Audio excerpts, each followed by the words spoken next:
Indo British advanced pain clinic నొప్పి మాయం surgery దూరం ఫర్ అపాయింట్మెంట్స్ 9155515563.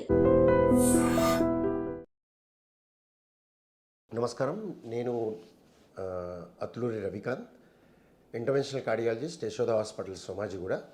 మనం ఈరోజు కలవటానికి కారణమైంది ఏమిటి అంటే, కొత్తగా అందరూ భయభ్రాంతులు అవుతున్న ఒక వైరస్ గురించి ఇన్ఫర్మేషన్ ఇవ్వడానికి. ఇది కార్డియాలజీ టాపిక్ కాకపోయినా కొంచెం కార్డియాలజీ కన్సర్న్స్ ఉంటాయి. సో ఫిజిషియన్ ట్యాకిల్ చేసే కేసెస్ ఇవి, వైరస్కి సంబంధించినవి. అప్పుడప్పుడు మేము కూడా ఇన్వాల్వ్ అయ్యే పరిస్థితి వస్తుంది. సో దీనికి భయభ్రాంతులు చెంది చాలామంది క్వశ్చన్స్ వేస్తున్నారు కాబట్టి దీని గురించి డిస్కస్ చేయడం జరుగుతుంది. సో హెచ్ఎంపివి వైరస్ అని మీరు వినుంటారు, ఇప్పుడు కొత్తగా న్యూస్లోకి వచ్చింది. హ్యూమన్ మెటాన్యూమో వైరస్ అంటారు దీన్ని. హ్యూమన్ మెటాన్యూమో వైరస్ అంటే నథింగ్ బట్ అదొక వైరస్, అంటే కోవిడ్ లాగా adeno virus, respiratory syncytial virus, influenza virus, అంటే కోల్డ్ కాఫ్ కాజ్ చేసే కొరైజా అంటాము. కోల్డ్ కాఫ్ అంటే జలుబు లేదా నిమ్ము అంటారు చూడండి, నిమోనియా వస్తే. సో దీనికి సంబంధించిన వైరసెస్లు, ఈ వైరసెస్లు అనేకంగా ఉంటాయి, మార్పులు చెందుతుంటాయి, సహజీవనం చేయడానికి ప్రయత్నం చేస్తుంటాయి మనతో పాటు. సో బాడీలోకి ఎంటర్ అయ్యి మనతో పాటు అంటే అవి బతకటం అనేది బయట బతకవు, ఐదర్ మన దగ్గర కానీ ఏదో ఒక జీవిలో ఉండాలి. సో జనరల్గా ఇవి కొన్ని జంతువుల్లోనూ మనలోనూ ఉంటాయి, మెజారిటీ మనలోనే ఉంటాయి. సో ఒక మనిషి నుంచి ఒక మనిషికి స్ప్రెడ్ అవుతూ మొదటి దశలో, అంటే కొత్తగా వచ్చినప్పుడు, ఏ వైరస్ ఒక మార్పు చెంది కొత్త పేరుతో వచ్చిందంటేనే అది కొత్త వైరస్, అంటే కొత్తగా మార్పు చెందడం జరిగిందని అర్థం. మార్పు చెందినప్పుడు అది పర్టికులర్గా హ్యూమన్ బాడీ దాన్ని రికగ్నైజ్ చేయదు. సో కొత్తగా వచ్చినప్పుడు కొంచెం బీభత్సాన్ని సృష్టించే అవకాశం ఉంటుంది. పూర్తిగా కొత్తగా ఉన్నప్పుడు ఏంటంటే కోవిడ్ లాగా పాండమిక్ అంటాం. పాండమిక్ అంటే అనేకంగా మొత్తం ప్రపంచవ్యాప్తంగా వచ్చి ఇబ్బంది కలిగించడాన్ని పాండమిక్ అంటాం. అది వస్తుందని నేను అనుకోవట్లేదు, ఎందుకంటే ఈ వైరస్ చిన్న మార్పుతో వచ్చింది, కొత్త వైరస్ అయినా కూడా దీనికి ఇప్పుడు ఫెటాలిటీ రేట్, అంటే ప్రాణాంతకమైన పరిస్థితులు అయితే కనిపించట్లేదు అక్కడ చెప్పిన ప్రకారం, మనకు వచ్చిన న్యూస్ ప్రకారం. సో ఇది వైరస్ అరుదైన వైరస్, కొత్త వైరస్. ఫైనల్గా ఏం చేస్తుంది ఇది?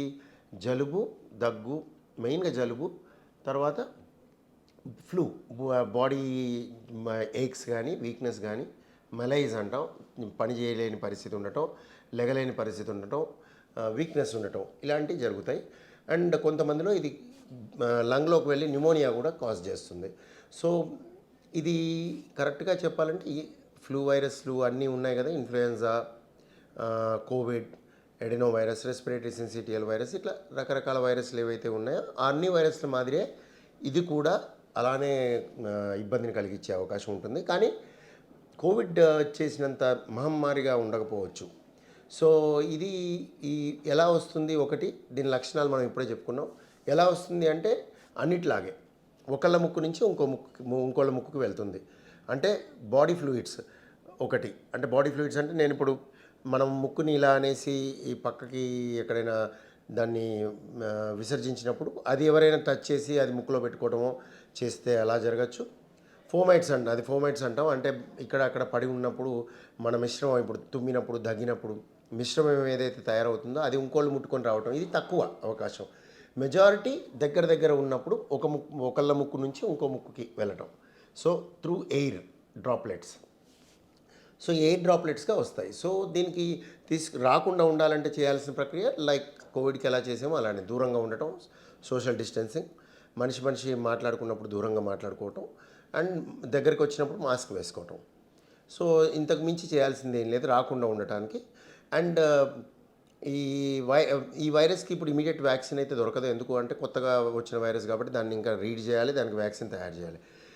పాలివాలెంట్ వ్యాక్సిన్స్ ఏవైతే ఫ్లూ వ్యాక్సిన్స్ ఇవన్నీ తీసుకుంటారో ఆ వ్యాక్సిన్స్ దీనికి పనిచేస్తాయనే క్వశ్చన్కి ఆన్సర్ లేదు, పనిచేసే అవకాశం ఉండదు మోస్ట్లీ. సో అంటే కోవిడ్ వ్యాక్సిన్ కానీ, మీకు ఇన్ఫ్లుయెన్జా వ్యాక్సిన్ కానీ, మిగతా వైరస్లు ఏవైతే ఉన్నాయో వాటి వ్యాక్సిన్స్ పాలివాలెంట్ వ్యాక్సిన్ అంటాం, ఫ్లూ షాట్స్ అన్ని సీజన్లో తీసుకుంటాం. సో అవి దీనికి పనిచేస్తాయని అనుకోం మనం. అయితే రాకుండా ఉండటానికి ప్రస్తుతానికైతే మాస్క్, దూరంగా ఉండడం, దగ్గరికి వచ్చినప్పుడు మాస్క్ వేసుకోవడం, దూరంగా ఉన్నప్పుడు ఎంత దూరంగా ఉంటే అంత మంచిది. సో వచ్చిన వాళ్ళు మెయిన్గా వాళ్ళ జాగ్రత్తలు తీసుకోవాలి, వేరే వాళ్ళకి ఇవ్వకుండా కంటైన్ అయి ఉండటం, ఎవరితో తప్పని పరిస్థితుల్లో కలవాల్సిన పరిస్థితి వచ్చినప్పుడు మాస్క్ వేసుకోవటం. సో ఇక ప్రాణాంతకమైన విషయం ఉందా అనేదానికి ఇప్పటికైతే క్వశ్చన్కి ఆన్సర్ లేదు. తక్కువగానే ఫెటాలిటీ అనేది తక్కువగానే కనిపిస్తుంది. బట్ హాస్పిటలైజేషన్ ఎక్కువగా అవుతుందని చైనాలో వచ్చిన న్యూస్ ప్రకారం హాస్పిటలైజేషన్ ఎక్కువ అవుతుంది. అంటే కష్టం ఎక్కువ కలిగి, అంటే వీక్నెస్, లెగలేని పరిస్థితి, బాడీ ఏక్స్, జ్వరము, జలుబు, తర్వాత కొంతమందిలో న్యూమోనియా, సో లంగ్ ఎఫెక్ట్ కావటం, ఇలాంటివి అవటం వల్ల హాస్పిటలైజేషన్ ఎక్కువగా అవుతుంది అనేది ఒకటి. తర్వాత ఇది మన దగ్గరకు వస్తుందా లేదా అనేది క్వశ్చన్ మార్క్. ఇలా మీరు గమనిస్తే లాస్ట్ కోవిడ్ తర్వాత చాలా భయభ్రాంతులు చేసే విధంగా అందరు భయభ్రాంతులు అయ్యే విధంగా చాలా న్యూస్లు వచ్చాయి, అవి వెళ్ళిపోయాయి. మీరు గమనిస్తే ఏది జరగలేదు. అప్పటి నుంచి ఇప్పుడు తీసుకుంటే కేరళలో ఏదో జరిగింది, అక్కడ జరిగింది, ఇక్కడ జరిగిందని చెప్పడం జరిగింది, కానీ ఎవరికి ఏమీ హాని జరగలేదు, కొత్తగా జరిగిన ఇబ్బందులు ఏవీ లేవు.